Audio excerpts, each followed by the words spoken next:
Bienvenue au Go to the Gym podcast. Mon nom, c'est Jerry Blackburn. Je vais recevoir plusieurs invités pour parler de la santé physique, la santé mentale et juste le bien-être général des gens. J'aimerais remercier notre commanditaire Blackburn Athletics, le meilleur gym au Québec pour faire des cours de groupe. Si jamais vous voulez faire un essai gratuit à un de nos gyms, blackburnathletics.ca.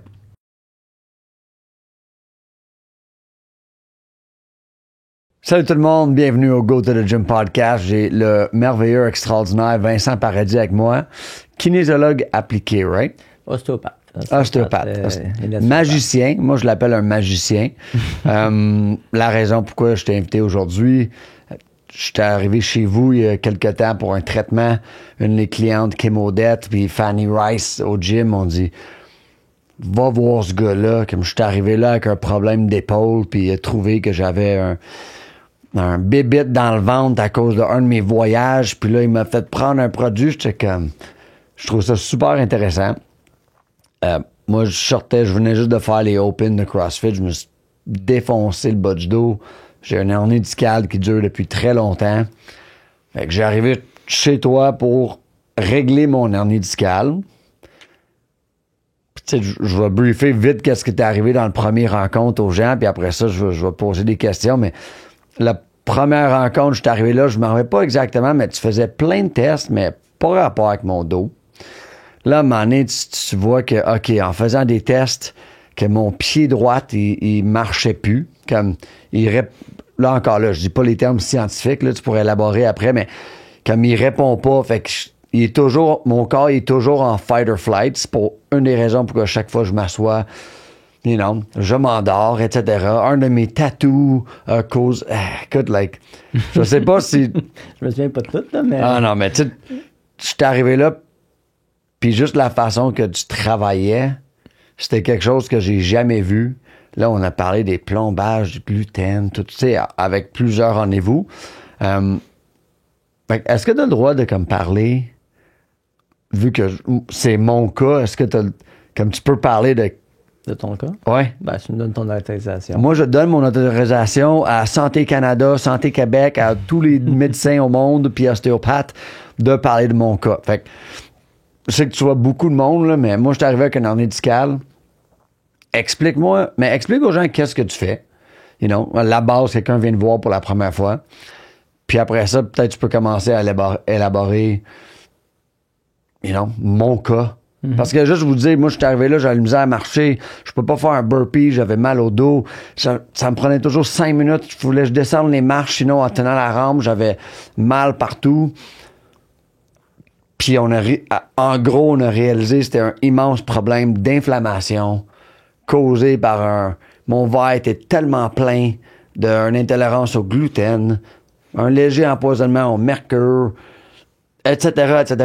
Puis comme, je pète le feu en ce moment. Là. Tu sais, je pourrais déclencher 1000 burpees direct là. Peut-être pas 1000, là, mais comme, je suis tellement reconnaissant pour ce que tu as fait pour moi. Puis tout le monde qui va chez toi, il capote. Ma blonde est arrivée, OK, j'arrête de parler après, là.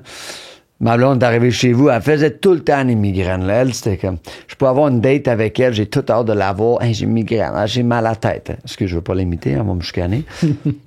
Puis elle est arrivée chez vous, un rendez-vous réalisé, encore là, je pense, c'est intolérance aux tomates, aux patates, aux je sais pas quoi.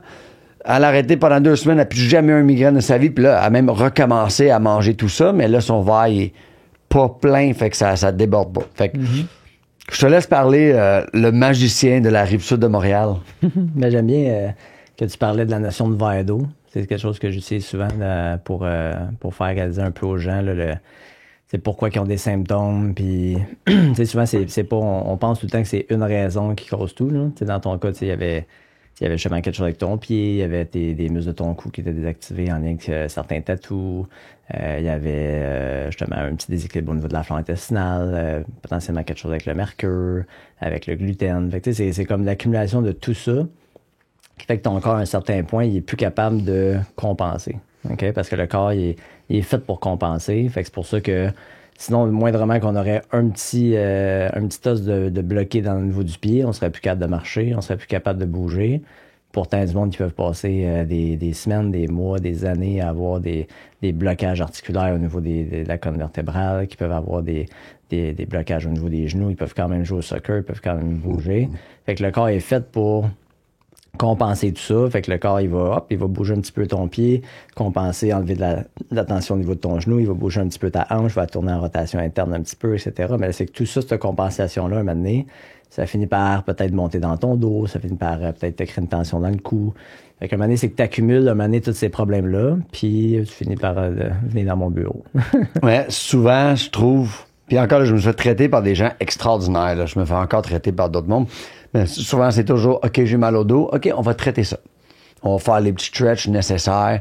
Moi, ce qui me faisait vraiment capoter chez vous, c'est tu fais des tests pour comme des aliments. Tests sur le café, tests sur tout ça, l'inflammation.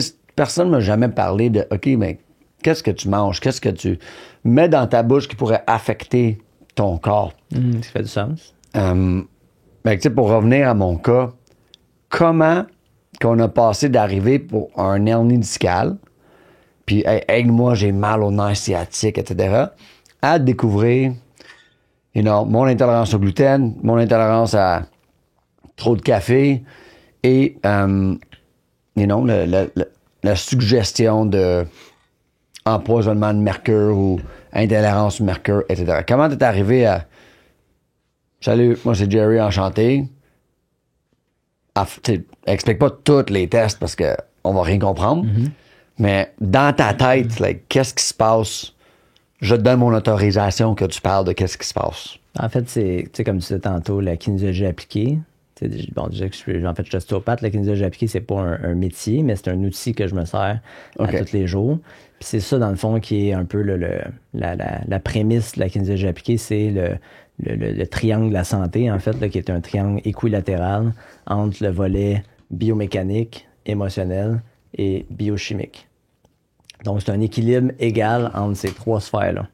Donc, dans le fond, quelqu'un pourrait autant avoir un problème de dépression qu'on va mettre dans le volet, mettons, mental, qui pourrait être causé par un problème mécanique, donc peut-être une commotion cérébrale, OK? Ou vice-versa, qu'un problème mécanique dans ton cas, une hernie discale, qui serait causé par un volet biochimique, qui est peut-être justement quelque chose que tu manges, qui crée de l'inflammation, qui fait que tes intestins sont plus inflammés, qui fait que ça crée des tensions au niveau du dos, puis c'est ça qui vient créer un genre de twist au niveau de ta colonne, puis qui fait en sorte que tu as toujours une pression au même endroit qui revient. Et dans le fond, moi, mon thinking, c'est toujours de me dire, tu sais, pourquoi? Pourquoi certaines douleurs sont là, pourquoi que ça revient, pourquoi que ça fait 15 ans que tu as mal dans le dos, pourquoi que tu te sens plus anxieux, pourquoi que, tu sais, j'essaie de tout prendre ça un peu dans ma tête, puis essayer de décortiquer ça, puis essayer de comprendre d'où viennent les choses. T'sais. J'essaie toujours de comprendre un peu c'est quoi les événements déclencheurs, c'est quoi les événements aggravants, qu'est-ce qui aide, etc., pour essayer de comprendre vraiment la cause. Puis justement, c'est ça, je pense que le but, c'est la recherche de un peu la cause ou le des causes. C'est rare qu'il y en a juste une, mais d'essayer vraiment de creuser toujours plus loin à se demander pourquoi que ces choses-là sont là, pourquoi que ça revient, etc. T'sais, de pas juste penser que t'as mal au dos, on va traiter vraiment ton dos comme un effet... Fait que tu regardes vraiment les trois côtés du triangle, comme tu as mentionné. Exact. Fait que c'est sûr, quelqu'un qui me dit qu'il a mal au dos depuis 15 ans, comme dans ton cas, mais, ça faisait longtemps, il me semble que tu avais mal dans le dos. Mon premier thinking, puis tu me dis que tu as vu plein de monde, tu as vu des bons thérapeutes, etc. Ça t'a soulagé, mais ça revenait. Fait que c'est sûr que mon premier thinking, c'est pas de penser que eux autres, ils ont tous fait une mauvaise job, puis qu'il faut juste se relâcher tel muscle ou telle vertèbre qu'il faut bouger plus, etc. Toi, t'es allé avec le côté biochimique, donc qu'est-ce que je mange, puis psychologique, c'est ça? Ou? Moins ça. Dans le fond, t'avais plus des certains symptômes. Ah, mais vu que t'es comme, OK, on a déjà traité le côté biomécanique, fait que ça se peut qu'il y ait un de les deux autres côtés du triangle que c'est problématique. Exact. C'est ça que je me suis dit en partant. Puis après ça, je fais une évaluation générale, puis là, c'est ton corps un peu qui va me dire qui va me guider où aller. Tu sais, les premiers rendez-vous, je me souviens bien, il me semble justement, il y avait le pied qu'on avait trouvé, tu sais, parce que juste en position debout, tu me disais souvent quand tu étais debout longtemps, etc., que tu te sentais comme faiblé, fatigué, etc. Mais c'est normal parce que tu avais un certain muscle au niveau de ton pied qui faisait que toute ta posture se désactivait quand tu étais debout trop longtemps. Tu sais. Fait que c'est pour ça que quand tu t'étais assis, tu te sentais mieux. Fait que là, on avait adressé le pied en premier. Fait que, tu sais, dans le fond, on enlevait des couches dans le fameux verre d'eau que tu parlais. On essayait d'enlever de l'eau dans ce verre-là au fur et à mesure qu'on se voyait. Puis des fois, ben, tu tombes sur une couche qui prend plus de place dans ce verre d'eau-là. T'sais, fait que peut-être que pour toi, peut-être que le mercure prenait beaucoup de place là-dedans. Peut-être que le gluten prenait beaucoup de place là-dedans. Comme d'autres personnes, ça peut être juste le pied. Puis pour revenir justement au pied, c'est dur à montrer. Si vous écoutez sur audio, vous n'allez pas voir, mais tu vas comme prendre ma main, tu vas dire, OK, pousse vers le haut. Là, je dis n'importe quoi, tu vas me frotter le temple qui va activer je sais pas quoi. Tu vas dire, OK, pousse vers le haut. Puis je me rappelle, au début, t'arrêtais pas de dire, OK, t'es faible. OK, je suis, hey, mon tabarnak. Tu me dis, je suis faible, si. Mais il fait plein de petits tests. Puis tu posais tellement de questions. C'est déjà quelque chose d'arrivé avec ce pied-là. J'ai fait du skateboard à 14 ans, j'ai cassé, là, c'est-tu cassé? C'est une fracture, c'est arrivé comment? J'étais comme, pourquoi tu me poses des questions sur comme le skateboard, man? Mais c'était fou, puis là, à un moment donné, OK, le pied, on va dire réglé. Le pied, OK, on a trouvé le problème, on va refaire les tests la prochaine fois. Là, à un moment donné, t'en faisais d'autres, t'as trouvé, je pense, c'était un de mes tatous ici, t'es comme, OK, il y a un trauma sur ce tatou-là. Là, t'as pris un de tes... C'est quoi l'outil? T'as comme un petit outil. Ouais, ça s'appelle un pinwheel. Pinwheel. Ouais. C'est en fait pour tester la sensibilité au niveau de la peau en neurologie. Mais je m'en sers comme pour venir stimuler la peau dans le cas des tatous, là, pour essayer de recréer un petit peu une stimulation un peu plus pointilleuse que juste le fait de pincer la peau. Puis après le pied, là, encore là, mais moi, on a fait quand même beaucoup de rencontres. Là. En passant, mon cou est fucking mieux depuis notre dernière rencontre. Ah ouais? J'étais arrivé la dernière fois, j'ai toujours envie de craquer, on dirait. Depuis que j'ai un kit, j'ai une posture vers l'avant. Des fois, ils sont vraiment désagréables, les traitements. En voulant dire, l'autre fois, là, il y a les doigts dans la bouche jusqu'à là, puis comme, respire, inspire. Ça me fait tellement chier, mais comme, ça marche, sinon j'adore ça. Fait que, mettons à mon rendez-vous, parce qu'à un moment donné, je voyais que tu faisais des tests, puis tu posais plein de questions. Quand je suis arrivé chez vous, c'était pas juste le problème de dos, mais mes émotions étaient complètement out of whack. Pour moi, c'était la norme. Moi, c'était la norme de... Là, j'espère qu'il n'y a pas de police qui écoute ça, mais moi, d'imaginer tuer du monde à journée longue. Tu sais, like, je faisais des scénarios tout le temps. Je faisais des scénarios, ma blonde me trompait. Je faisais des... Comme ma vie, c'est de faire des scénarios. Tu comprends? Je pouvais être chez ma blonde, une belle journée ensoleillée avec mon fils, puis je passe le 1 heure de route pour revenir à la maison à pleurer. Et là, j'étais tellement... Puis c'est pas à cause des hangovers, c'était la norme. Fait que quand j'ai expliqué ça aussi, je pense, j'aimerais ça que tu élabores sur intolérance au gluten, je crois. Ça peut causer inflammation au niveau du cerveau aussi, qui peut causer des symptômes de dépression. Fait que est-ce que tu peux élaborer sur ça? Oui. En fait, dans le fond, il y a beaucoup de symptômes qu'on a tendance à vouloir catégoriser, ou en tout cas, en médecine, ils veulent étiqueter, okay? Comme justement la dépression. On va mettre un diagnostic sur ça, où on va dire, lui, il fait de l'anxiété généralisée, ou il fait un TDAH. Puis justement, c'est un diagnostic, une pilule, une solution. T'sais? Mais quand tu comprends, quand tu vois ça dans un autre modèle de pensée, où est-ce que tu te dis que tout ça, que ce soit tes douleurs au dos, que ce soit des symptômes digestifs, que ce soit l'insomnie, des migraines comme ta blonde, tout ça, c'est de l'inflammation finalement. T'sais. Fait que cette inflammation-là peut venir de n'importe où. Okay? Fait que quand tu pars du principe que même l'inflammation de la peau, quelqu'un qui ferait de l'eczéma, ça peut être quelque chose qui mange, qui crée de l'inflammation à son système digestif, puis ça se manifeste au niveau de la peau. Il ne faut pas penser que c'est le savon que j'utilise, ou c'est pas nécessairement par la peau non plus que tu vas le corriger. Tu peux le corriger de l'intérieur, juste abaisser l'inflammation dans le corps, puis ça pourrait aider ça. Okay? Fait que par rapport au gluten, faire une petite parenthèse là-dessus, il il y aurait comme 1% de la population qui serait cœliaque, OK? Puis pour le monde qui ne savent pas, la maladie cœliaque, en fait, c'est pas une allergie au gluten, OK? La plupart du monde pense ça, mais c'est une auto-immunité, en fait, du petit intestin qui est activée par le gluten, OK? Fait que c'est plus qu'une allergie. C'est pas une allergie au gluten, mais c'est plus que le gluten, finalement. OK? C'est vraiment ton système immunitaire qui attaque des petites villosités au niveau du petit intestin, puis qu'après ça, qui peut causer une malabsorption au niveau digestif. Ça, c'est 1%. Ça, c'est 1%. Cœliaque. Mais tous les fameux... Mais, là, c'est ça l'affaire. C'est que avant, il y a encore plein de monde qui pense comme ça, c'est t'es cœliaque ou tu l'es pas. T'sais. Puis même les médecins, des fois, ils vont dire, ils vont faire un test cœliaque, ils vont dire à leurs patients, t'es correct avec le gluten. T'sais. Mais ça, c'est pas vraiment la vérité. Okay? Ils pourraient dire, t'es pas cœliaque, mais tu pourrais quand même avoir une réaction au gluten. Puis ça, il y a des tests sanguins qui se font pour ça quand même. Puis justement, le docteur, un gastroentérologue assez connu, là, Alessio Fasano, là, qui est à Harvard, à Boston, lui, dans le centre, celui qui a parti le centre de recherche de la maladie cœliaque, c'est un des médecins qui a étudié le plus ça. Puis lui, dans ses recherches, a montré qu'environ 6% de la population serait intolérante au gluten, non cœliaque. OK? Fait que c'est quand même 6 fois plus que le monde qui sont cœliaques. Fait que c'est quand même à prendre en considération. Puis si on pense qu'il y a beaucoup de monde qui ne sont pas diagnostiqués, c'est comme toi, comme ta blonde Judith, comme plein de monde que moi je vois qu'ils cherchent des solutions à leurs problèmes, puis que j'ai une personne qui les a parlé de ça, ben d'après moi, ce chiffre-là, il est plus haut. Fait que mettons qu'on dirait que c'est 10%. Mais c'est quand même un sur 10. C'est sûr que c'est plus haut. Parce que, mettons, j'avais pas d'élan médical, mon corps est en santé, mais c'est dans la tête que ça va pas. Mais OK, je vais peut-être consulter un psychologue. Ah, puis au final, tu vas finir peut-être avec une étiquette de dépression, un antidépresseur, au lieu de trouver finalement que c'est de l'inflammation, peut-être qui vient d'une commotion cérébrale que tu as eue en skateboard, que c'est peut-être justement une sensibilité au gluten que tu as de façon héréditaire. Puis souvent, le monde, il pose pas assez de questions. Je me rends compte des fois que des fois, c'est évident quand tu demandes, finalement, tu te rends compte que ta mère, ton père, ton cousin, ta cousine, ta tante, ton oncle font toute l'anxiété, tu sais. C'est une drôle de hasard, là. C'est débile, puis je veux vraiment remettre l'emphase sur...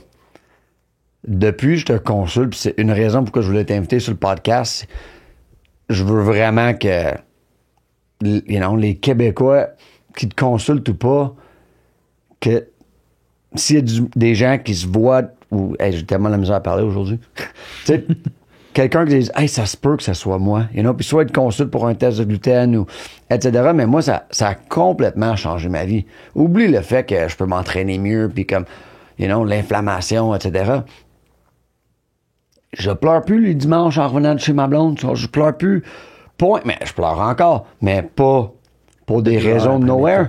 J'avais à job, mes employés savaient jamais comment j'allais rentrer dans le bureau. Ils savaient jamais si j'allais être fâché. Des fois, j'ai texté à midi, désolé, gars, je peux pas imaginer regarder des gens dans les yeux. Je peux pas avoir des conversations. Je veux même pas aller en public. Mm-hmm. Puis là, j'étais comme, fuck, c'est quoi? J'arrêtais de boire une semaine. J'ai arrêté tout, puis comme, j'avais quand même ces problèmes-là, mais c'était tellement rendu la norme que si je t'avais pas consulté, je sais pas, j'aurais réalisé ce problème-là. Fait que je voulais juste te dire merci. Puis là, c'est le fun, je continue à aller le voir, puis on trouve plein d'autres problèmes. Est-ce que tu penses... Ça a-tu toujours été un problème de gluten? Peut-être. Hein? Puis dans le fond, quand tu penses à ça, c'est peut-être aussi à cause de ça que tu as peut-être été vers certaines dépendances, vers l'alcool, pour essayer de trouver des façons de peut-être éteindre quelque chose au niveau de ton cerveau, parce qu'il y a quelque chose qui crée de l'inflammation, puis tu te sentais pas bien en dedans, puis tu essayais d'essayer de mettre le breaker à off, peut-être, là, pour essayer de pas sentir certains trucs. Là, fait que quand tu penses à ça, peut-être que tu as toujours eu ça. Puis dans le fond, tu n'aurais peut-être jamais été vers certains choix de vie, peut-être si tu avais... Fait que mon blessure de l'abandon mélangé avec mon intolérance au gluten. That's me, baby. Est-ce que les gens peuvent développer une intolérance au gluten ou c'est quelque chose, à la naissance? Les deux sont possibles. Dans le fond, tu peux avoir il y a des gènes pour la maladie cœliaque. Il y a 2 gènes, le HLA-DQ2, HLA-DQ8, que tu peux avoir une double mutation sur ces 2 gènes-là. Dans ce temps-là, tu as des fortes chances d'être cœliaque. Si tu as juste un des 2 gènes, tu as des fortes chances d'avoir une intolérance génétique au niveau du gluten. Fait que probablement depuis que tu es né. Mais des fois, certaines personnes, après justement des traumas, après des chocs émotionnels, des séparations, des décès d'un proche, ça peut être une commotion cérébrale, ça peut être n'importe quoi de très intense qui pourrait venir moduler comment ton système immunitaire réagit. Tu peux développer une intolérance à n'importe quoi. Tu peux même développer même la maladie cœliaque aussi. Ça a été ça, je savais pas. Ouais, ou autre maladie auto-immune. Une réaction à quelque chose de traumatique ou quelque chose bouleversant émotionnellement. Ça marche. Ça, c'était le plus gros mot en français de ma vie, je pense. Ça marche-tu? C'est-tu bon, ça? Ouais. On va le compter, excuse. J'ai jamais une cliente que elle avait une commotion cérébrale en ski. Du jour au lendemain, elle s'est mise à faire une forme d'arthrite qui s'appelle la spondylarthrite ankylosante. Dis ça encore? La spondylarthrite ankylosante. Fait que c'est une arthrite ankylosante. Ouais, c'est une arthrite qui est localisée plus au niveau des disques intervertébraux puis au niveau des articulations des sacroiliaques, au niveau du bassin. OK. Mais tout ça pour dire que dans le fond, du jour au lendemain, elle s'est mise à avoir ça. Puis là, maintenant, ça fait peut-être 20 ans, 25 ans. Peut-être elle prend des injections d'agents biologiques, puis que ça fonctionne bien. Là, elle gère bien ses douleurs, mais quand même, elle a développé une maladie du jour au lendemain, juste parce qu'elle a fait une chute en ski puis elle a fait une commotion. Là, je commence à comprendre ce que tu disais, ça, OK, le trauma sur le pied, le tatou, le ci, c'est pas obligé d'être quelque chose de gros, là. Non, pas obligé que quelqu'un met un gun à ta face. Ça peut juste être un accident de skateboard, un accident de ski, etc. Ah, puis la preuve, c'est que ces mémoires-là, ça reste. Il y a plein de monde qui sont déjà fait attaquer par un chien quand ils étaient jeunes. Puis aujourd'hui, tu entendrais peut-être un chien aboyer, puis tu te retournerais, tu serais stressé, puis ton système nerveux partirait en mode fight or flight, justement. Je comprends. Tu te sentirais comme attaqué, comme si ta vie était en danger, juste parce que tu as cette mémoire-là que à un certain moment donné, quand tu avais 4 ans, ben t'as un chien que t'as senti que ta vie était en danger. Fait que toi, t'as gardé cette mémoire-là. OK? Fait que ça fait un genre de choc post-traumatique un peu. Mais tu peux avoir aussi des chocs post-traumatiques, même au niveau physique aussi. Fait que peut-être que justement ta cheville, une ancienne blessure comme ça, c'est comme si ta cheville, tes ligaments de ta cheville étaient restés dans un état un peu de choc post-traumatique, puis que ça envoyait encore une information erronée à ton système nerveux qui faisait que ta posture était pas bien équilibrée à cause de ces signaux-là qui venaient de ta cheville. C'est tellement intéressant. Est-ce que c'est réversible? En voulant dire, là, c'était une situation de ski avec ta cliente, mais mettons, quelqu'un meurt demain, mon corps fait une réaction, je deviens intolérant, whatever, au lactose, on va dire. Est-ce qu'il y a moyen de reverse ça? Ou t'es pogné avec, puis là, faut qu'on change ta vie pour que tu... Mais je dirais que les deux c'est possible. Okay? C'est un peu comme les allergies aux arachides, mettons. Il y en a qui naissent avec ça, il y en a qui développent ça jeunes, souvent c'est plus jeune. Il y en a qu'après des années de temps, peut-être quand ils ont 15-20 ans, là, d'un coup, ils refont des tests, puis sont moins allergiques aux arachides, puis d'un coup, ça s'est comme dissipé. Puis il y a du monde qui vont être allergiques là, mortellement toute leur vie. Fait que ça dépend, tu sais, qu'est-ce qui a fait comme turn-on ton système immunitaire, puis à quel point ton système immunitaire est agressif. Moi, je pense qu'il y a souvent des façons de moduler les choses, de calmer un peu les choses, mais dans certains cas, il y a du monde tellement fragile, tellement sensible que ça se peut que ça allait allumer quelque chose dans leur système nerveux, puis ça parte pas. Là. C'est malade comment le corps humain est une machine incroyable. Côté inflammation, là, on a parlé un peu d'inflammation du cerveau. Mm-hmm. Fait que, les gens qui écoutent ça, que peut-être sont toujours dans le négatif, puis les pensées sont pas bonnes. Écoute, peut-être qu'il y a un intolérance. Est-ce qu'il y a d'autres intolérances qui peuvent causer de l'inflammation au niveau du cerveau? Oui. Comme laquelle? En fait, souvent, on entend parler beaucoup du gluten, les produits laitiers. C'est souvent ce qui ressort le plus souvent, mais en fait, le problème avec ces protéines-là, c'est qu'ils ressemblent beaucoup à certaines autres protéines qu'on trouve dans le corps. Okay? Ça, c'est un principe qui s'appelle le mimétisme moléculaire. Okay? Fait que ça, au niveau du système immunitaire, le mimétisme, donc mime, okay? C'est-à-dire que c'est deux molécules qui se ressemblent. T'es tellement intelligent. ça fait en sorte que ton système immunitaire, c'est comme si toi, je te donnais un gun, puis je te mets des lunettes floues, puis je te dis que la personne qui a un chandail gris foncé, il faut que tu le tires. Mais l'autre qui a un chandail gris pâle, t'sais. Tu verras pas la différence. Ça va peut-être tirer le mauvais. OK? Fait que ton système immunitaire, c'est le même principe. C'est que lui, il peut facilement prendre, par exemple, tes articulations comme si c'était du gluten. Parce que la molécule du gluten ressemble beaucoup à ce qu'on trouve dans les articulations ou certaines zones du cerveau, par exemple, comme le cervelet. OK? Il y a une zone au niveau du cervelet, là, les astrocytes, là, qui a une similarité beaucoup avec le gluten. Puis la façon que ton corps, ton système immunitaire va taguer ça, ben, lui va prendre certaines séquences de la protéine. Fait que c'est comme si toi, mettons, short rose, souliers blancs, cheveux noirs. Mais après ça, il voit quelqu'un qui est habillé à peu près comme toi, puis il va le prendre, puis il va l'attaquer. T'sais. Je comprends. Fait que le problème, c'est que puis plus que ton système immunitaire est agressif, ben plus que des chances que si tu manges du gluten, tu vas monter ton niveau d'anticorps contre ça, puis que là, ton système immunitaire va aller se promener dans ton corps, puis il va peut-être se mettre à attaquer certaines zones dans ton corps, dont peut-être ton cerveau, puis là, ça pourrait te créer de l'anxiété, ça pourrait te créer de l'insomnie, des migraines, etc., plein de symptômes comme ça.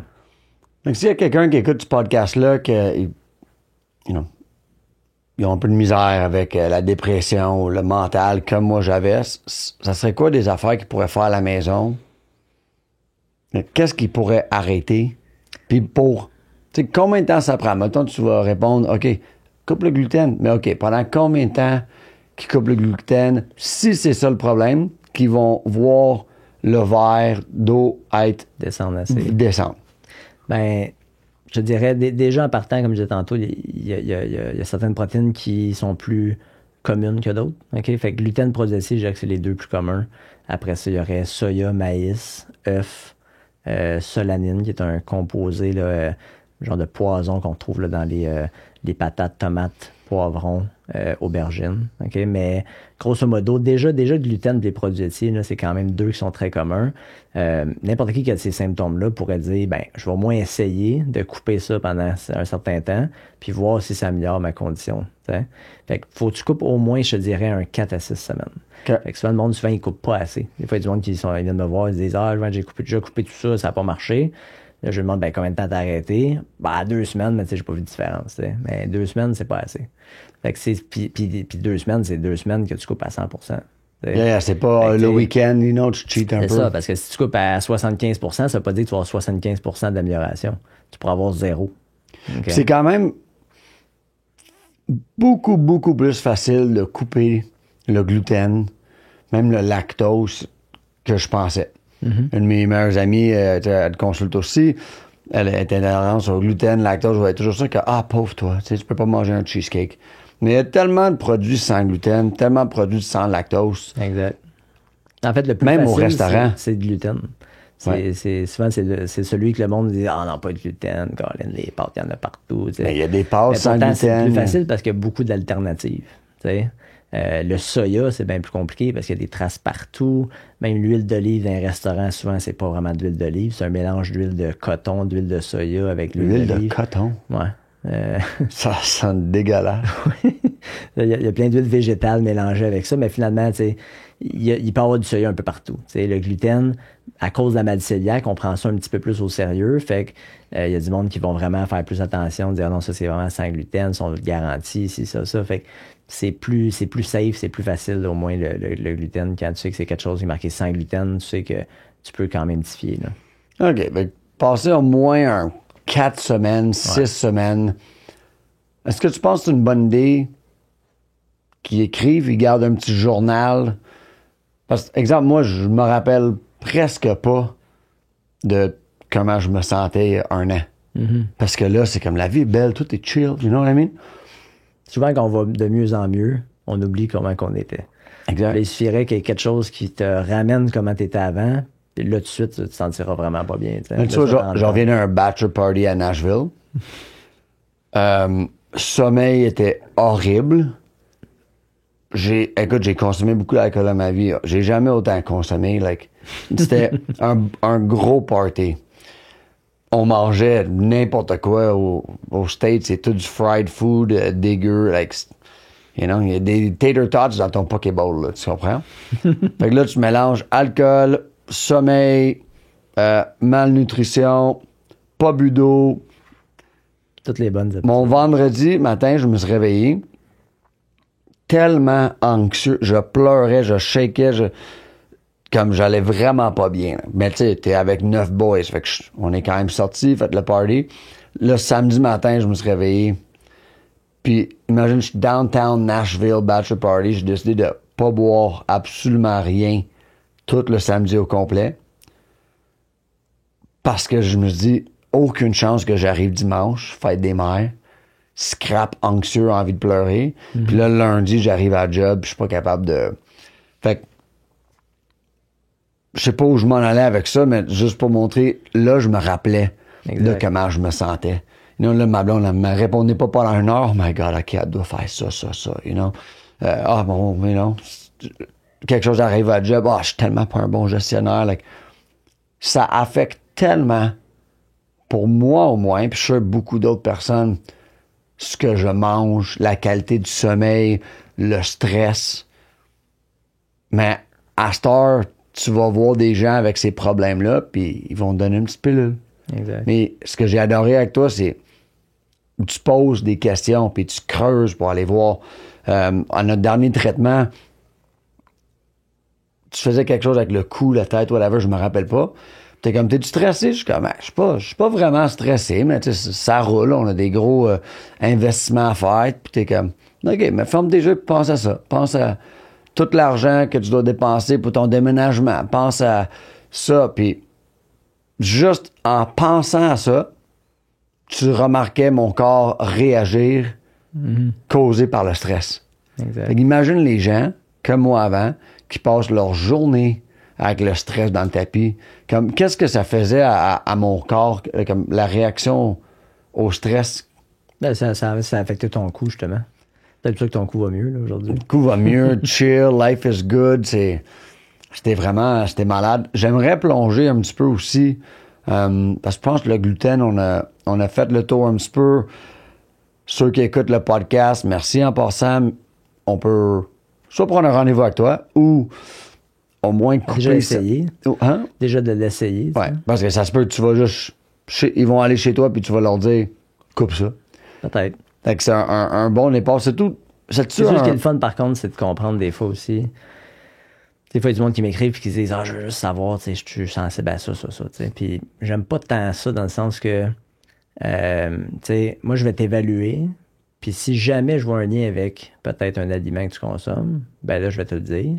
Mais je fais pas des tests d'intolérance. Je fais pas comme juste un petit screening, puis comme ça, tu réagis à ça, enlève ça, c'est pas une bonne interprétation du corps. Parce que souvent, il y a une raison aussi en arrière de pourquoi t'es sensible, pourquoi t'es plus sensible, du moins, à partir d'un certain moment, peut-être au gluten. T'sais. Comme dans ton cas, peut-être que le mercure t'a rendu beaucoup sensible au gluten. T'sais. Peut-être que certains traumas que tu as eu au niveau émotionnel plus jeune t'ont peut-être rendu plus sensible au gluten. Fait que plus que tu creuses puis tu trouves ces problèmes-là, finalement, tu te rends compte que le gluten, c'est peut-être juste un peu une partie du problème. Je comprends. Mais la pointe du iceberg. Puis qu'en dessous de l'eau, il y a peut-être beaucoup plus gros. Fait que ça veut pas dire nécessairement que c'est juste ça la solution. Fait que c'est nuance, là. Pour revenir à ton triangle, toi, tu vas pas juste faire le test de biochimique en voulant dire, OK, t'es intolérant à ça. Tu fais quand même une analyse du corps complet. Fait que quelqu'un prend un rendez-vous, je veux savoir, je suis intolérant au café. Mais that's not what you do. Non. Tu comprends? C'est comme. Même mettons. Parce qu'en fait, moi, je veux savoir quels symptômes que tu as qui te laissent croire que tu es peut-être sensible au café. Fait que si tu me dis que tu as des palpitations cardiaques, que tu te sens souvent anxieux, que tu as de la misère à dormir, dans le fond, ces symptômes-là, ça peut être en lien avec une panoplie de choses. Là. C'est pas nécessairement juste le café, c'est pas nécessairement juste le gluten. Ça peut être plein de choses. Ça peut être ton travail qui est toxique, ça peut être ta relation qui est toxique, ça peut être plein de choses dans tes habitudes de vie qui mènent à ça. Là. Fait que toi, tu vas vraiment creuser. Fait que même si quelqu'un arrive avec cette question-là, mais tu vas pas juste faire le petit test de café, là. C'est comme on fait l'analyse, on parle, on jase. Exact. Une chose aussi, avant qu'on tombe sur le mercure, ça m'a vraiment impressionné, c'est quand tu touches ma cuisse, là, je pense que c'est le lien avec les intestins. Fait que ceux qui écoutent ça sur audio, vous me voyez pas en train de toucher ma cuisse, mais il va comme juste toucher ma cuisse, puis comme ça va faire mal, là, comme un douleur, comme s'il me punchait. Puis là, tu vas faire un de tes trucs de magie pour whatever, activer quelque chose ou soulager les intestins, whatever. Tu l'expliqueras après, là. Puis comme tu te refais la même chose, puis je sens absolument rien. Fait que, c'était quoi ce test-là? Qu'est-ce qui pourrait être un problème avec les intestins? Parce que là, à un moment donné, j'ai pris des suppléments pour la flore intestinale, je pense. Fait que parle-moi un peu de ce petit bobo-là qui était sur moi. Dans le fond, ces zones-là, c'est on appelle ça des points réflexes de Chapman. Okay? Chapman, c'était un ostéopathe là, dans les années 30, si je me souviens bien. Frank Chapman, lui, il s'amusait dans des hôpitaux à palper des patients, dans le fond, qui étaient dans certains, mettons, en gastro-entérologie, en hépatologie, etc. Puis il palpait, puis il s'est comme rendu compte que en palpant, que les personnes avaient toujours mal aux mêmes endroits, dans certains départements. Fait qu'il a comme mappé un peu au niveau du corps certaines zones comme ça, réflexes, qui pour lui, c'était comme un reflet extérieur de comment ton organe se sent à l'intérieur. Fait que justement, la zone de la bandette iliotibiale, OK, qui justement, tu sais, il y a beaucoup de coureurs qui ont des tendinites de la bandette iliotibiale. Puis pour mettre ça en mots plus petits, l'extérieur de la cuisse. Ouais, on va dire. Ben, je dis ça parce qu'il y a beaucoup de monde qui savent la bandelette. Je comprends. Il y a pas qui se fait traiter en physio, ostéo, etc. Ils ont déjà entendu la bandelette, puis ils savent que c'est pas mal ici. Fait que ça, c'est commun. Il y a du monde, des fois, qui ont de la misère même à se faire masser à cet endroit-là parce qu'ils ont trop mal ou qui ont des tendinites quand ils courent. Mais des fois, ça peut être justement un problème au niveau de l'intestin qui se reflète par cette tension-là. Comme que tu avais dans ton cas. Puis après ça, ben, dans le fond, le changement de perception que tu sentais, que ça devenait moins sensible. En fait, ça, c'est si je stimule quelque chose dans ton corps qui calme ton système nerveux, ben l'information est envoyée à ton système digestif automatiquement. Puis tu peux avoir une diminution instantanée de cette douleur-là. OK? Fait que c'est ce que tu sentais dans le fond. Fait que je t'avais fait, si je me souviens bien, je pense que je t'avais fait goûter, je pense, un genre de probiotique, quelque chose comme ça. Puis ça avait diminué beaucoup la douleur ici. Ça fait que immédiatement. ça m'indiquait en fait que ton système nerveux, quand il goûtait cette substance-là, ben il se sentait vraiment bien. Puis lui, il avait tout de suite informé le système digestif que hey, ça sent bien, ça. OK? C'est malade. Là, des fois, c'est dur à conceptualiser, mais c'est un peu comme si on revient tantôt à, mettons, tes investissements que tu fais avec les gyms, etc. Mettons que ça te stresse beaucoup. Si demain matin, moi, je te dis, OK, Jerry, moi, j'investis 1 million avec toi, t'as plus de stress à avoir, etc. Aucun intérêt, j'ai jamais besoin de rembourser. Exact. C'est comme... Tout d'un coup, même si l'argent n'est pas dans ton compte, tout d'un coup, ton niveau de stress vient peut-être de chuter de 100 à 0 en 3 secondes. Juste parce que je t'ai dit que je vais déjà plus relax. C'est le même principe. Si tu un goûtes à quelque Blackburn chose, Athletics. si tu goûtes à une substance, ton système nerveux informe ton système digestif que ça s'en vient, automatiquement, il change. Fait que même si tu l'as pas encore digéré, tu l'as pas encore absorbé, tu n'as pas encore pris des probiotiques pendant 1 mois, tu peux avoir un changement instantané au niveau de ce point-là. Puis les probiotiques que je prenais, qu'est-ce que ça faisait, exemple, mes intestins, ou qu'est-ce qui pourrait faire en sorte que mes intestins réagissaient de cette façon-là? Pas sûr de comprendre ta question. Mais, tu sais, parce que là, j'avais ce problème-là, avec là, tu m'as donné des probiotiques, mais comment... Là, on avait trouvé que tu avais eu comme une bactérie ou en tout cas quelque chose du genre, quelque chose que tu avais attrapé là, dans le sud. Ouais. Je me souviens plus quand, là, mais puis que c'était comme un peu resté dans ton corps, puis depuis ce temps-là, ta digestion était moins bonne. Fait que là, tu sais, j'avais fait prendre des produits un peu pour essayer de rebalancer un peu là, les bonnes puis les moins bonnes bactéries dans ton intestin. Puis ça, ultimement, ben, cette inflammation-là, c'est ça qui venait jouer sur plusieurs muscles au niveau de l'abdomen, qui faisait que là, tu avais moins de place dans ton abdomen, qui faisait que ça tirait dans ton dos. Fait que c'est pour ça qu'en diminuant l'inflammation-là, ben ça fait que ton dos, après ça, il est beaucoup plus lousse, tu as plus de capacité de bouger, tu te sens moins restreint. Puis en plus, ben c'est pour ceux qui ont lu là-dessus beaucoup, là, mais on parle souvent de l'intestin comme le deuxième cerveau. Ben, c'est parce qu'il y a beaucoup de neurotransmetteurs, des petites protéines dans le cerveau qu'on utilise là, pour activer certaines zones cérébrales qui sont fabriquées dans l'intestin. Fait que si on rebalance l'équilibre de ton intestin, ben, on s'attend que ça pourrait aider peut-être l'anxiété dans ton cas, peut-être le sommeil, peut-être ton humeur, peut-être ça peut aider plein de choses comme ça indirectement. Là. Fait que c'est ça qui est le fun, c'est que quand tu vises la cause de quelque chose, souvent tu vas frapper à un endroit que ça va avoir des répercussions un peu partout dans le corps. Ce qui est différent de la médecine que on vise une solution Une chose à la très fois. segmentaire. Puis souvent, le médicament te cause 3-4 autres effets secondaires. Fait que là, quand t'es rendu à en prendre 3-4, ben là, t'es rendu avec peut-être 12 effets secondaires pour corriger 3 problèmes, tu sais. Ah, c'est triste. Fait que, tu sais, c'est... Mais tu sais, dans certains cas, ça peut être pratique quand même. Là. Mais oui, Tu sais, on n'est pas en train de parler contre la médecine, là, non, tu c'est comprends? ça. Mais tu sais, sur le long terme, pour corriger des problèmes chroniques, ça fait aucun sens. T'sais, si t'as des reflux gastriques, prendre des antiacides pendant 20 ans, quand que même le manufacturier, il recommande pas ça. Mais c'est juste que dans le système médical, souvent, ils font ça parce que c'est plus simple. C'est comme, t'as plus de reflux, parfait, garde ça. Puis le monde qui m'arrive, il dit, ça fait 20 ans que je prends ça. Ben moi, je me dis, OK, mais pourquoi à la base, tu as des reflux gastriques, tu sais? Y a quelque chose que ton système nerveux, ton corps essaie de te dire, ben ça, tu vas peut-être pas manger ça, puis c'est pour ça que ça te brûle, là. Je me rappelle un de mes voyages à Cancun dans le temps, là, les bons voyages, tu comprends? Je faisais les stéroïdes, je faisais la cocaïne, je me défonçais. Puis je suis revenu de ce voyage-là avec des boutons sur le corps, là, le bras, you know, like, ça piquait tellement. Là, j'allais voir un dermatologue. Je vais dire un, parce que je veux pas dire les, you know. Un dermatologue, puis tout le monde que je suis allé voir et consulter, c'était toujours des crèmes. You know? C'était traite la surface. Exact. Puis là, on dirait, dans les dernières années, surtout, au moins, selon ce que moi j'écoute, il y a beaucoup plus de gens qui travaillent, je vais dire le terme holistique, you know, de ta façon de creuser, puis vraiment voir le pourquoi. Puis s'il y a des gens qui écoutent ce podcast-là, je vous suggère, quand les gens te posent des questions, don't hold back, là.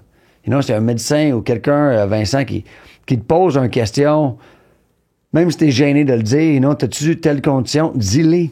Tu sais, si tu continues à dire, C'est jamais les liens qu'il peut avoir avec exact. un truc, là. Mais justement, like, on est tellement entouré de gens, j'appelle ça old school, travaillent toujours, OK, t'as un problème sur la main, je vais donner une crème pour la main. Ah, t'as mal aux os? Parfait, je vais donner une pilule pour ça. Mais c'est pour ça, quand j'ai découvert ta façon de faire, j'ai capoté. Puis même, tu fais des rendez-vous 6 à 8 semaines, je suis comme, non, moi, je veux 4 semaines, parce que là, j'ai 33 ans you know, mon corps, il est magané. Là, j'en prends soin, mais j'en ai pas pris soin pendant longtemps. Puis honnêtement, à chaque fois que je vais chez vous, j'ai toujours, tu sais, un petit problème ici puis là, puis c'est réglé. Puis en passant, je fais aucun de tes fucking étirements. Ça, c'est ma faute, là. Fait que, tu sais, j'ai pas moins mal au dos parce que je fais mes étirements. Je fais encore plus de volume d'entraînement. C'est juste que je fais attention à ce que je mange. Puis vu que mon verre est vraiment à moitié plein, mais des fois, je vais aller avec ma blonde, les deux, là, on va manger pâtes, patates, tomates, all that stuff. Mais on sent pas mal le lendemain parce qu'on a l'espace dans notre verre. C'est pour ça, en fait, que, tu sais, même si on continue de se voir, même si tu vas mieux, ben, on peut toujours optimiser ton corps plus, puis faire en sorte que ce verre-là, ben, soit qu'on vide l'eau dedans, ou soit qu'on trouve une façon de grossir ton verre pour que tu sois capable de tolérer plus de stress, puis ça fait en sorte que, ben, tu peux aller à Nashville pendant une couple de jours, puis tu reviens pas que t'es tout fucké, là, tu sais. Exact. Mais écoute, autant que t'es quelqu'un vraiment qualifié, je sais pas si un traitement dans ce monde qui m'aurait pu faire sentir bien après un 4 jours à Nashville, c'était assez rock'n'roll. Non, mais je suis sûr que t'as remonté la pente quand même beaucoup plus rapidement. Oui. En voulant dire, j'ai pris mon samedi off. Dimanche, je filais bien. Mettons, en soirée, filais quand même anxieux, mais que mon lundi, back on track. Tant qu'avant, ça m'aurait pris 4-5 jours. Ouais, exact. Longtemps. Mais je pense, ce qui a vraiment changé ma vie, c'est, j'utilise le terme être woke. Tu comprends? Là que je suis conscient c'est ça. de tous les... qu'elle a une influence, c'est ce que tu manges. Exact. Toutes les possibilités de prendre soin de mon corps. Tu sais, là, je fais du red light, du high cryo, de l'entraînement. Je fais attention à ce que je mange. Quand t'es conscient, c'est comme un cadeau empoisonné parce que là, je réalise, OK, il y a tellement de choses que je mange, que je fais, que je consomme qui est pas bon.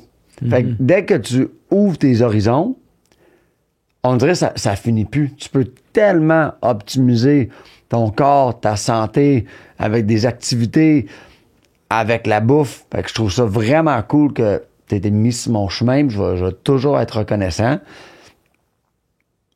Mais c'était tellement plus facile dans le temps que je m'en foutais de tout. Puis, you know, tunnel vision. Parce que je disais, OK, je vais aller voir le médecin. OK, il me dit de mettre une crème pendant 2 semaines, je vais mettre une crème pendant 2 semaines. Là, à cette heure, encore là, j'en ai plus de problème, mais mettons qu'il y a un problème, je suis comme, OK, est-ce que c'est parce que j'ai mangé ça, trop de café, alcool, sommeil, je vais aller. Fait que c'est malade, je trouve ça vraiment nice. Je pense que c'est bon que tu prennes ta santé en main, tu sais. C'est pas moi qui te guéris, c'est pas le médecin qui te guérit, ultimement, c'est ton corps qui se guérit lui-même. Exact. Puis, tu sais, là, t'es plus conscient de toutes les choses qui peuvent t'affecter. Fait que c'est super, là. Tout le monde devrait penser de même. On sort chez vous, puis on est plus éduqués. Tu sais, moi, je te texte pas, là. Je te texte des fois quand je dis, ma mère veut un rendez-vous, puis tu fais un deal, mais comme, tu sais, c'est pas quelque chose que je sors de son rendez-vous, puis j'ai plein de questions. Je pense que je t'ai texté 1 ou 2 fois, parce que j'étais pas sûr. Mais tu sors de là, même tu m'envoyais des articles. J'ai changé mon eau. Là, on va arriver au Mercure. J'ai changé la filtre à eau chez nous parce que tu savais qu'à Saint-Philippe, il y a plus de cochonneries dans l'eau et de mercure parce que t'expliquais que c'est pas juste l'eau que tu bois, c'est l'eau que tu laves dans la douche, c'est l'eau que tu brosses tes dents avec. Fait que moi, j'ai décidé de filtrer avec un super filter l'eau de ma maison au complet. Mon zero water, c'est là, j'en ai plus de mercure nulle part. Fait que quand j'en prends un petit peu, exemple, ici, j'ai rempli ma bouteille d'eau. Je vais pas arriver avec un espèce de mercure. Mais encore là, vu que le verre est moitié plein, mon corps va plus le tolérer. C'est ça. Fait que, tu sais, mon corps va bien, mon corps va mieux, mais on sait pas exactement ça vient de où. C'est juste un general healthier lifestyle que j'utilise. Fait que, comment que tu t'es rendu compte? Tu sais, j'aimerais ça t'expliquer un peu mon histoire, mon cheminement avec le mercure. C'est sûr que le mercure...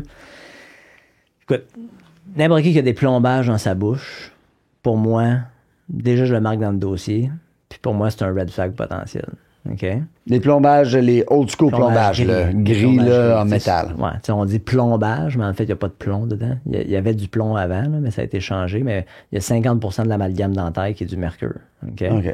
Puis le mercure, on le sait, tu l'as déjà fait dire quand tu étais jeune, les thermomètres au mercure, dans le temps qu'il y avait encore ça, on dit, il faut pas que tu touches à ça, faut pas que tu t'approches de ça. On sait que c'est dangereux, c'est une neurotoxine qui est connue. On sait qu'il y a vraiment de la toxicité au mercure, ça existe, etc. Puis je comprends pas pourquoi il y a autant de zones floues, on dirait, avec les plombages. Comme si les plombages dans ta bouche, c'était sécuritaire, mais c'était exposé à un travailleur qui serait exposé à, je sais pas moi, des vapeurs de mercure dans un travail contextuel, etc., que lui, ça pourrait être dangereux, il faut qu'il mette des masques, etc., etc. Et puis que le dentiste, une fois qu'il enlève ton plombage, ben il faut qu'il mette ça dans un contenant spécial parce qu'il peut pas jeter ça dans la poubelle pour pas que ça se ramasse dans les égouts, etc. Ouais, ils peuvent avoir une amende assez salée. Il y a comme je pense, un contenant spécial de biohazard là, qu'il faut qu'ils mettent ça là-dedans. Mais dans ta bouche. Il y a une machine qui vient chercher ça. Pas une machine, mais un camion spécial, une compagnie spéciale qui vient chercher ça, puis qui je sais pas ce qu'ils font avec, là, mais... Ils le shippent à un autre dentiste pour mettre dans la bouche de quelqu'un d'autre. Mais tu sais, ça montre à quel point que, tu sais, on manipule ça comme si c'était hyper dangereux, mais une fois qu'il est dans ta bouche, c'est correct, tu sais. Pour moi, ça fait aucun sens. Puis tu sais, même tu vas sur Santé Canada, je disais justement, je révisais en fait un peu un matin là, un document de Santé Canada qui parle de plein de choses que t'entends jamais parler, les médecins sont pas au courant de ça, les dentistes sont pas au courant de ça. Ils disent même eux-mêmes, c'est textuellement marqué que 2 à 3% des gens auraient une hypersensibilité au mercure. OK? Tantôt on parlait de la maladie cœliaque, 1%. On parle de gluten, 6%, peut-être plus. Puis on parle de 2 à 3%, mais pour quelque chose qu'il n'y a pas vraiment de diagnostic facile. Tu peux pas tester, mettons, nécessairement les anticorps au mercure. Comme que tu pourrais faire avec le gluten de la maladie cœliaque. Fait que c'est plus dur à diagnostiquer, c'est-à-dire qu'il y a probablement plus de monde qui sont sensibles à ça que qu'est-ce qu'on pense. Puis là, on parle déjà de 2 à 3%, puis on n'entend jamais parler de ça. Puis même dans les recommandations de Santé Canada, ils disent que c'est certains symptômes, puis ils disent que certains symptômes pourraient être reliés à ça, dont tremblement, insomnie, dépression, migraine, perte de poids, j'ai ça de mémoire, là, mais il y en a d'autres aussi. Il y a quand même pas mal de symptômes potentiellement reliés à ça. Quand est-ce qu'un dentiste t'a déjà posé ces questions-là? Savoir si tu avais justement de la dépression, de l'anxiété, etc. Puis qui se serait dit, peut-être que tu as plus de bénéfices à ce qu'on enlève tes amalgames dentaires que de les garder. T'sais. Je suis quand même content que Santé Canada mentionne ça. Moi, je m'attendais Ouais, moi que aussi, tu me je dises... pensais pas que- Ouais, moi, je m'attendais que tu me dises qu'ils ont rien dit là-dessus. Fait que je suis quand même Ouais. rassuré. C'est Fait que plus ça, l'application de, tu sais, dans la vie de tous les jours. Tu sais, les dentistes, eux autres, sont pas tant au courant. Tu sais, ma soeur est dentiste. Elle n'a jamais appris toutes ces affaires-là par rapport que tu sais, le mercure pourrait être dangereux, etc. À l'école, il n'y a pas de posture. Les autres se font dire que tout est correct, etc. Tu sais. Ben, tu sais, on voit quand même qu'il y a une tendance que de moins en moins de dentistes utilisent ça. OK? On le voit de moins en moins quand même dans la bouche des gens là, qui ont des nouveaux plombages. Souvent, plus. Ça tombe bien parce que esthétiquement, c'est pas très beau, là, les plombages gris. Non. Fait que peut-être c'est à cause de ça que les dentistes en mettent moins. T'sais, en même temps, eux autres veulent se protéger eux-mêmes parce que eux autres aussi sont exposés beaucoup, les dentistes, quand ils enlèvent les amalgames, ils vont respirer ces vapeurs-là, puis ils vont s'intoxiquer eux aussi. Là. Fait que c'est autant pour eux que pour leurs patients que c'est important de connaître ça. Là. Et moi, cette année, j'ai vraiment dit j'ai investi l'argent, temps sur ma santé. Donc, toi, tu avais fait des tests avec moi. Je pense que tu avais dit c'est pas sûr à 100% parce que c'est dur de faire. On n'est jamais sûr à 100%, puis c'est pour ça aussi que des fois, ça peut être touché un peu que j'ai vu du monde qu'il y avait 10 plombages dans la bouche. Les plombages sont tellement gros que littéralement, il faut falloir que la personne vraiment arrache la dent. Le dentiste arrache la dent et fasse un implant dentaire. Fait que là, tu sais, ce monde-là, honnêtement, j'essaie souvent d'aider un peu tout le reste. Parce que j'ai pas envie que des fois c'est pas possible, ils n'ont pas nécessairement cet argent-là, mais des fois exact. t'as pas envie 10 000 d'investir dans ta bouche. ben ça ou 25 000 dans la bouche, puis que je suis même pas sûr que ça va t'aider. J'ai un peu de misère avec ça, tu sais. 2 plombages, une coupe de 100$, c'est correct, là. Je pense qu'à long terme, t'es quand même mieux de les enlever pareil, mais des fois, ça peut être t'essaies de faire un peu le pour et les contre, là. Mais moi, ce que j'ai trouvé nice, c'était tu me référais à quelqu'un de faire ça de façon holistique, parce que tu m'expliquais que je pense que c'était un documentaire sur le mercure, que juste le café le matin, c'est chaud, ça va comme, je vais pas dire brûler le mercure, mais Enfin, en fait, que ça va émaner mieux. Ça va émaner plus, en fait. Il y a une vidéo sur YouTube, je sais pas s'il a changé de nom, là, mais dans le temps, il s'appelait Smoking Tooth. Il est encore là, ce que j'ai regardé un matin, il existe encore, mais il a peut-être changé de nom, là, mais puis il montre jamais un amalgame dentaire qui a 25 ans, puis il montre un fluorescent en arrière, puis tu vois la vapeur du mercure sortir. C'est malade. Sans qu'il fasse rien, là. Ça veut dire que si tu as un plombage dans ta bouche en ce moment, il y a des vapeurs en ce moment qui sont émanées, que tu vas avaler, que tu vas respirer à tous les jours de ta vie. OK? Même si on donne une petite pilule, même si on donne quelque chose, c'est... Ben après ça, c'est la capacité de ton corps à détoxiquer ça qui va faire que... C'est pour ça qu'il y a du monde qui disent « Ah, ben j'ai toujours des plombages dans la bouche, pas mort, tu sais.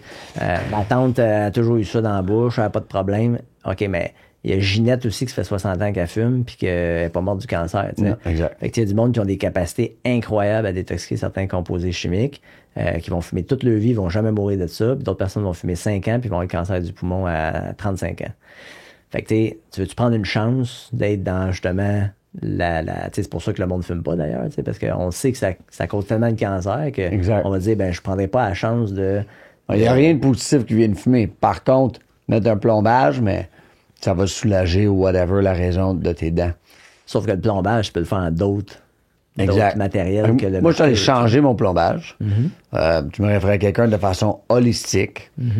Fait que je suis arrivé là, puis tout de suite, ils ont une grosse machine qui inspire. Non, je suis fun, whatever. Ouais, c'est ça. They suck out all the... Parce que là, je sais pas exactement le processus, mais c'est quand même pas brûlé, mais il y a des vapeurs. En fait, c'est qu'ils vont driller dans le plombage. Fait que quand tu drilles dedans, ça va émaner beaucoup de vapeur. Fait qu'en fait, les dentistes holistiques, c'est un petit regroupement de dentistes. Il n'y en a pas tant que ça au Québec. Moi, j'aime mieux préconiser d'aller vers ces gens-là pour faire enlever des plombages parce que selon moi, c'est plus sécuritaire parce que, justement, eux vont plus faire attention de donner de l'oxygène dans le nez pour pas que tu respires des vapeurs pendant la procédure. Eux autres vont se protéger plus aussi. En fait, c'est des dentistes qui sont plus conscients des problèmes avec le mercure, tu sais. Et puis la machine est proche de ma face, tu sais, puis il est fort, là, comme il souffle tout le crap. Ça tire toutes les vapeurs de mercure pour que toi, t'en aies le moins possible. Parce que sinon, tu les enlèves, mais là, t'inspires tout ça, t'es encore plus magané. Ça peut arriver. Ouais. Puis, une chose que je suis un grand fan, c'est l'effet placebo. En voulant dire, moi, je suis parti de là, là. Là, j'ai coupé le gluten. J'ai un filtre à eau chez nous. J'ai enlevé les plombages de façon holistique. Moi, je suis le gars le plus en santé sur la planète. Tu sais, parce que je crois à tout ça.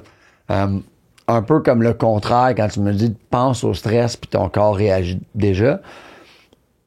À quel point tu crois que la pensée positive, l'effet, tu sais, croire que quelque chose marche,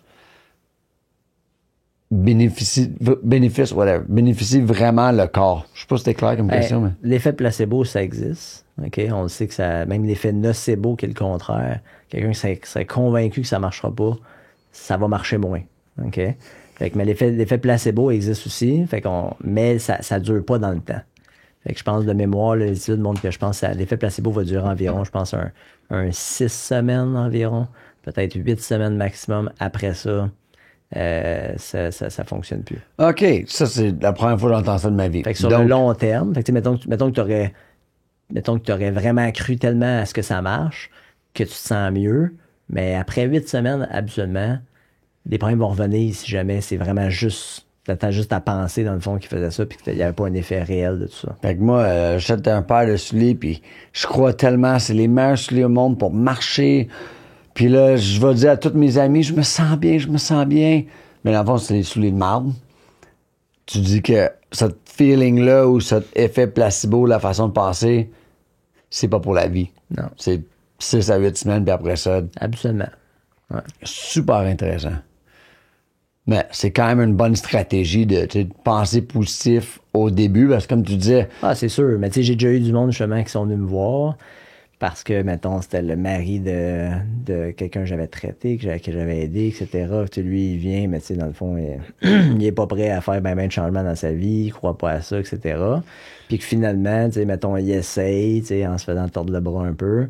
Puis finalement, ses symptômes disparaissent quand même, tu sais. Fait que même, tu sais, j'ai eu beaucoup de cas, tu sais, le monde avait un effet nocebo, donc croyait pas à ça, il était convaincu que ça marcherait pas, puis que ça marchait quand même, t'sais. Ouais, parce que là, t'es allé avec la vraie science. Mm-hmm. Fait que tu peux avoir autant une mentalité nocebo, mais tu fais traiter comme il faut, puis ça va marcher. Même si on n'est jamais sûr de rien, tu sais, quand on fait quand on fait des consultations, tu sais, c'est sûr, je veux dire au monde, dans le fond, on va faire un test. Comme ce que je t'avais dit, on va essayer de couper le gluten pendant un certain temps, puis on va voir quel effet que ça fait. Je suis pas convaincu nécessairement que ça va corriger tous tes problèmes, ton anxiété, etc. Je dirais pas ça du monde, là, que on va guérir l'anxiété en gluten. Mais ça vaut la peine de l'essayer parce qu'on voit qu'il y a quand même des liens. Le docteur, je parlais tantôt, Alessio Fasano, il en parle dans son livre Gluten Freedom. Le lien avec le gluten, avec le fait qu'il y a même une maladie cœliaque, en fait, du cerveau, qu'on teste pas ici au Québec. OK? Mais ça existe.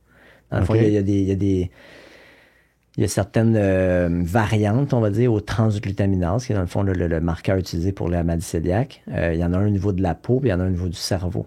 Fait qu'il y a du monde qui sont peut-être même cœliaques du cerveau, OK?